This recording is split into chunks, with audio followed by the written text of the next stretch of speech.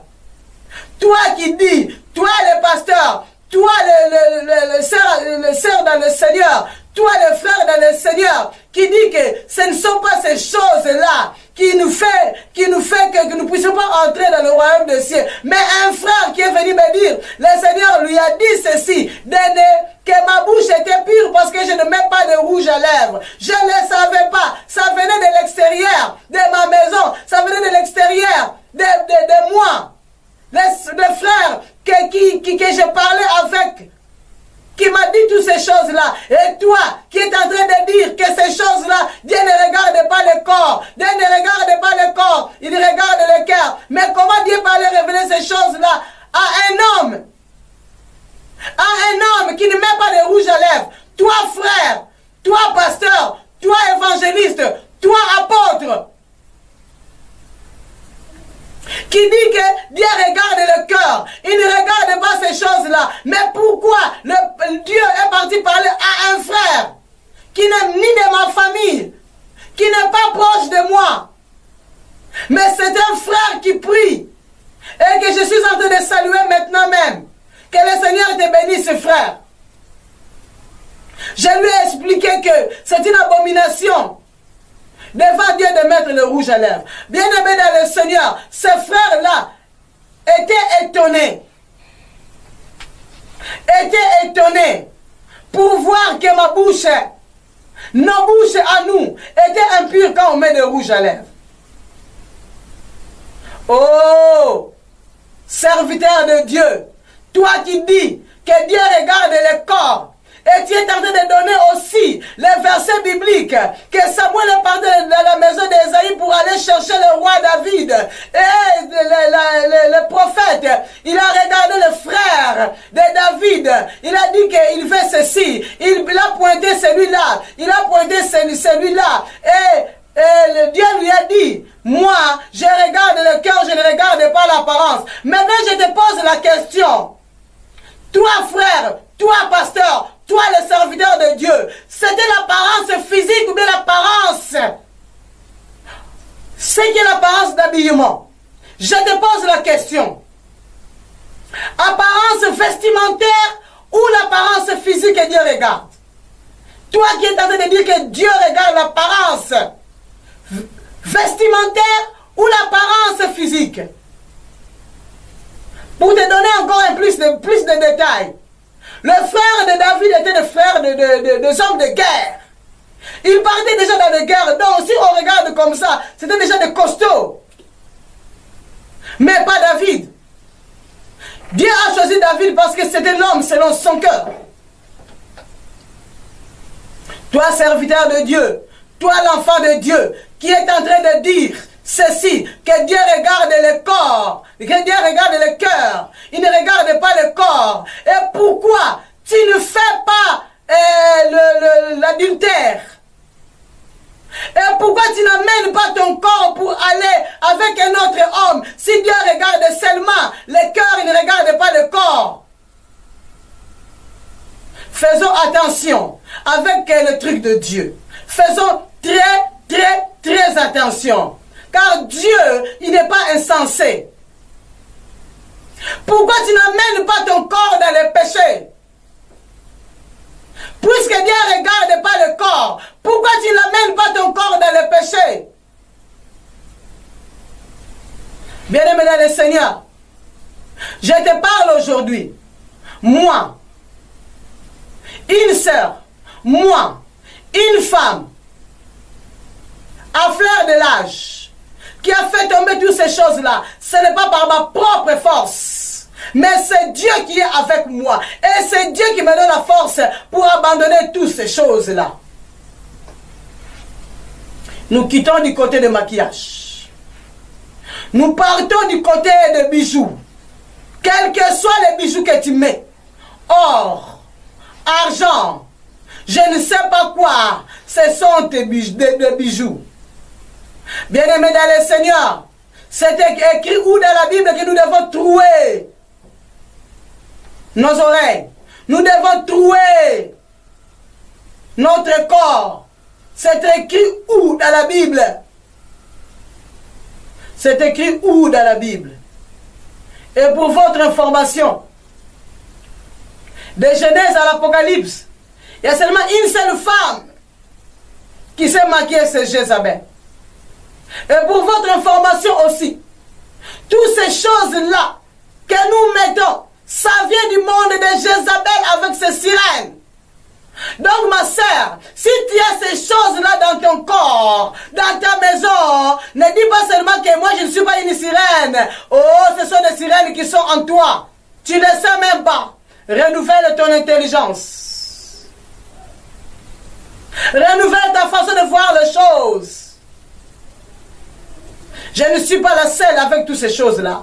Il y a beaucoup de sœurs que le Seigneur a révélées. Il y a beaucoup de bien-aimés que le Seigneur a révélé toutes ces choses-là. Un jour, comme je me réveille, comme d'habitude le matin pour prier, mon mari partait déjà au travail. Il m'a salué, il est parti. J'ai dit avant de commencer à prier, je vais lire la Bible. Et j'ai ouvert ma Bible et j'ai commencé à lire. Il y a un profond sommeil qui est entré dans moi.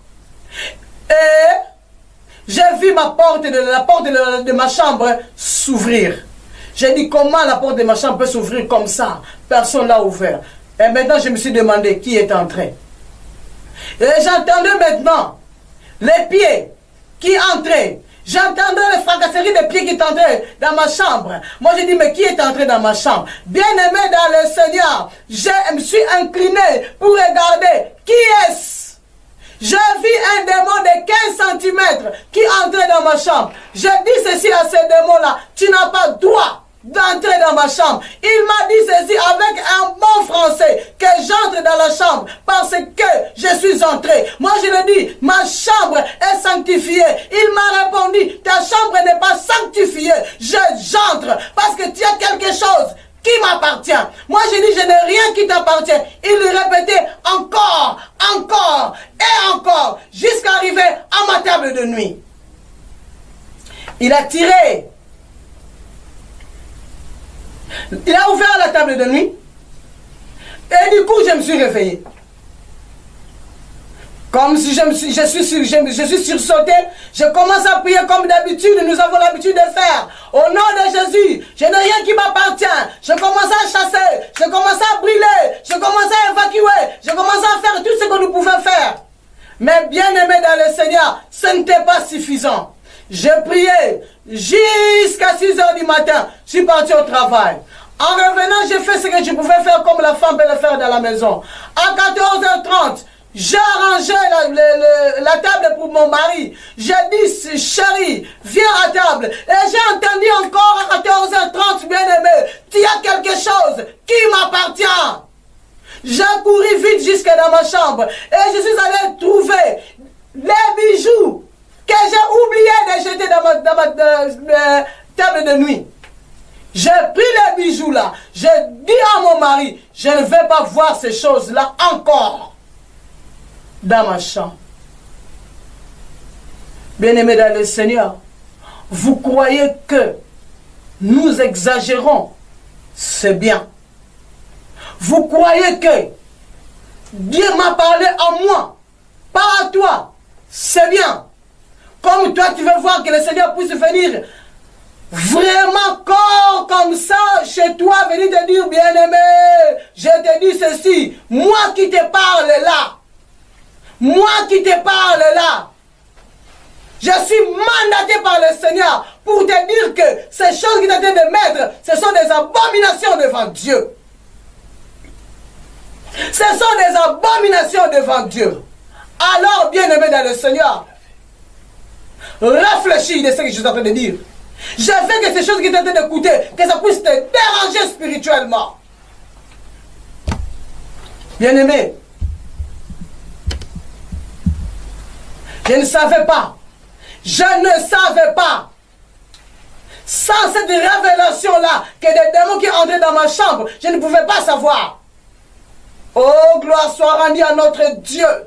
Parce que quand lui, il te dit quelque chose et il te révèle en détail, gloire soit rendue à notre Dieu. Voilà en ce qui concerne les bijoux. Voilà en ce qui concerne le bijou. Toi, pasteur, qui est en train de dire, toi, enfant de Dieu, qui est en train de dire, les bijoux ne font rien du tout. Oh, regarde, dans Timothée, le Seigneur a dit ceci, pas de tresses, pas de bijoux, pas quoi que ce soit. Dans le même chapitre, ils ont parlé que la femme ne peut pas enseigner. Là, vous prenez votre force pour dire que la femme ne peut pas enseigner. Mais pour les bijoux, vous sautez. Rayez tous ces versets-là dans la parole de Dieu, dans la Bible. Rayez ça. Puisque ça n'a pas d'importance. Que la femme ne peut pas prêcher, vous êtes d'accord. Que la femme ne peut pas mettre des bijoux, vous n'êtes pas d'accord. Waouh! Quelle hypocrisie! Quelle hypocrisie! Si nous partons en Deutéronome, la parole de Dieu dit ceci, que les femmes ne peuvent pas mettre les habits d'hommes. Il y a des gens qui me disent ceci. Ah, il y a des pantalons aussi faits des modèles de femmes. Oh, bien-aimé dans le Seigneur, les pantalons, c'est fait pour les hommes. Pour votre information, entre à YouTube, regarde quand les femmes ont commencé à mettre les pantalons. Alors, bien-aimé, j'ai palabré avec le Seigneur. J'ai dit, Seigneur, je vais mettre les pantalons, mais avec des choses qui sont vraiment très longues, jusqu'à mes genoux. Oh, bien-aimé le Seigneur ne se tarde pas avec ces choses-là. Le Seigneur n'aime pas que tu puisses palabrer avec lui. Et un jour, j'étais encore en prière.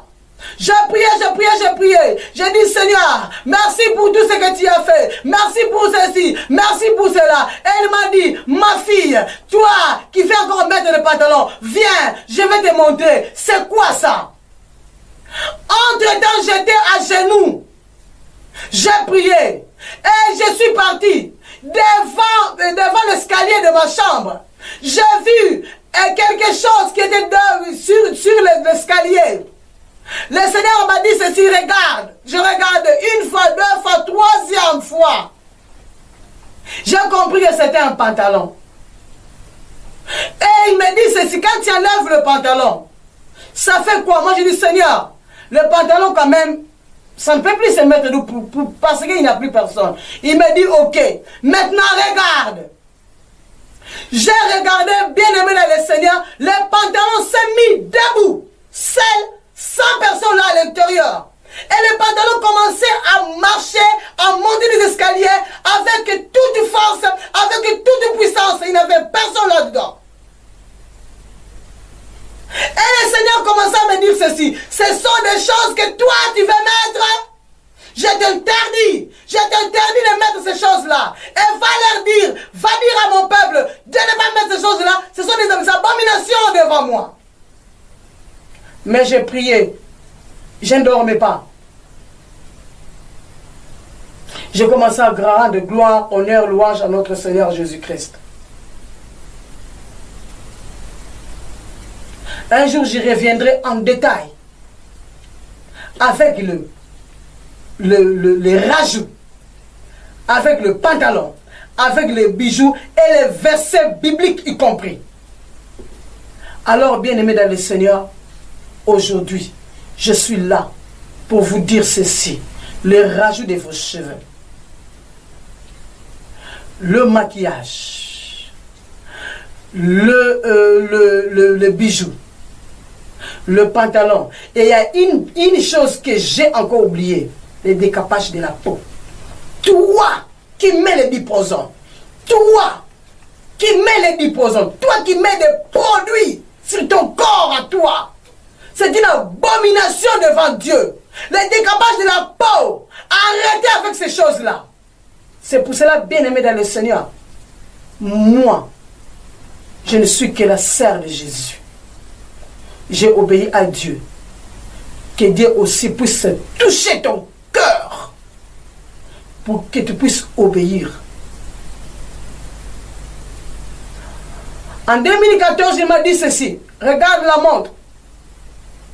C'était 23h55. Mais aujourd'hui, je ne sais pas c'est devenu combien. Il m'a dit ceci. Dans peu de temps, je serai là. Dans peu de temps, je serai là.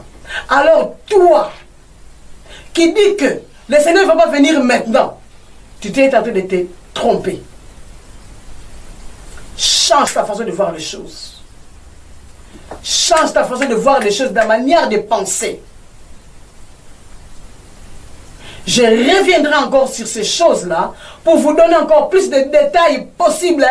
Chaque chose que j'ai énumérée ici, ces choses, je les donnerai en plus de détails avec le verset biblique, les conséquences.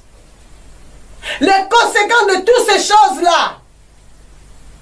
C'est pour cela, là où tu es, si tu es saisi par le message, là où tu es, même si en regardant ces messages, tu t'es fâché contre moi, mais je sais que le Saint-Esprit a commencé maintenant à bouillonner ton cœur au nom de Jésus-Christ. Le Seigneur que je sers, c'est un Seigneur qui est vivant. Il est un Dieu vivant. Il est un Dieu qui est vraiment magnifique. Il ne marche pas comme un homme. Il est Dieu. Il est Dieu.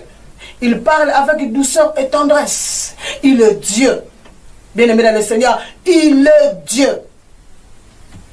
C'est pourquoi, si tu es saisi par le message, si tu as des questions à poser, il y a mon numéro qui s'affiche là.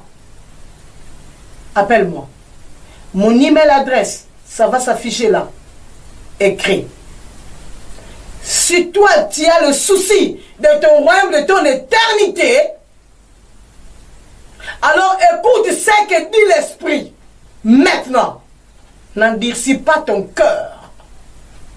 Obéis. Obéis tout simplement. Il n'y a personne qui part prier pour ne pas entrer au ciel. Il n'y a personne qui part prier seulement pour les bénédictions. Notre objectif, c'est le royaume des cieux. Si toi, ton objectif, c'est pour les bénédictions, ah, là, ça, tant pis pour toi. Mais moi, mon objectif, c'est le royaume. Tu peux m'insulter là où tu es. Insulte-moi. Ce n'est pas un problème. Tu peux me bouder là où tu es. Boude-moi. Ce n'est pas un problème. Mais Dieu est vivant. Jésus-Christ est vivant. Je viendrai encore avec d'autres messages, avec toutes ces choses-là que je parlais maintenant en détail. Aujourd'hui, je suis parti avec tous les messages en général, mais j'entrerai dans le détail dans les semaines qui suivent.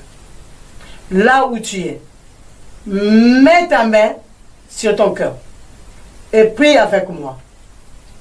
Seigneur Jésus, je m'abandonne entre tes mains. J'ai écouté ta parole. J'ai écouté le message.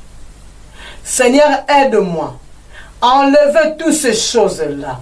Enlevez toute cette abomination-là dans ma maison, dans mon corps. Seigneur, je n'ai pas la force. Aide-moi, mon Dieu, mon roi, à t'obéir, à être une femme qui a la lumière de toi. Seigneur éternel, pardonne-moi, car j'avais déjà écouté le message, mais je n'ai pas obéi. Pardonne-moi, Jésus, car éternel désormais, mon Dieu, moi, c'est le monde qui m'attire. Aide-moi, éternel de gloire et papa. Aide-moi, Seigneur Jésus. C'est par le nom de Jésus-Christ que nous venons de prier. Amen. Bien-aimés dans le Seigneur, je vous salue. Jusqu'à la prochaine fois. Je salue encore mon mari qui est mon pasteur. Je salue encore mes enfants. Je salue toutes les personnes qui sont avec moi et qui soutiennent ce message. Je les salue. Et je salue le pasteur qui me soutient. Je salue les bien-aimés dans le Seigneur. Que le Seigneur vous bénisse abondamment. Merci Seigneur Jésus pour ta présence. Merci Seigneur Jésus pour tout ce que tu es en train de faire dans ma vie. Merci Seigneur Jésus de m'amener dans le chemin que toi tu veux m'amener. Merci Seigneur Jésus, car tu es mon Seigneur et le maître de ma vie. C'est toi qui es le maestro de ma vie. C'est toi qui es le maestro de ma maison. C'est toi qui es le maestro de mon mari. Merci éternel et de gloire, papa, pour tout. Que la gloire te soit rendue. Au nom de Jésus-Christ. Amen.